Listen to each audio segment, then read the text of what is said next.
ఈ ఉదయకాల సమయంలో దేవుని బిడ్డ, నిన్ను చూసి దేవుడు మాట్లాడుతున్నాడు.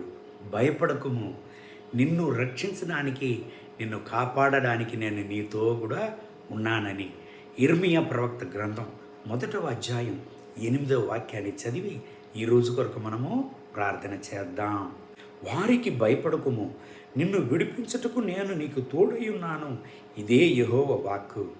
అనేక సమయములలో ఆపదైన మనుషులను గురించి, భవిష్యత్తును గురించి, మనకు విరుద్ధంగా వచ్చేటువంటి పరిస్థితులను గురించి మనం భయపడుతుంటాం.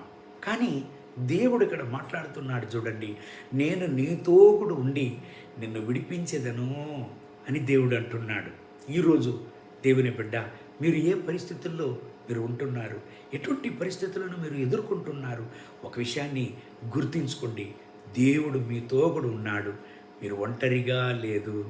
దేవుని యొక్క ప్రసన్నత మీతో కూడా ఉండి మిమ్మల్ని కాపాడుతున్నది. ధైర్యముతో, విశ్వాసముతో మీ జీవితాన్ని కొనసాగించండి.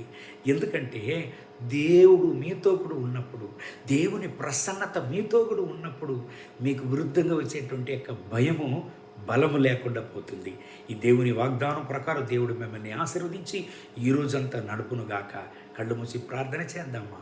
మహోన్నతమైన ప్రభువా, ఈ ఉదయకాల సమయంలో నాతో ఏకీభవించి ప్రార్థన చేసి ఈ దేవుని బిడ్డల కొరకు ప్రార్థన చేస్తున్నాను. వీళ్ళను ఆశీర్వదించండి.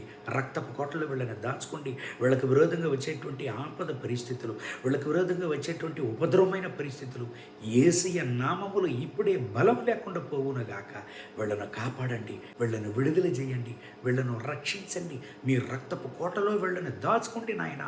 ఈ రోజే ఒక అద్భుతాన్ని వీళ్ళ జీవితంలో చేసి గొప్ప సాక్ష్యంగా వీళ్ళను నిలపండి.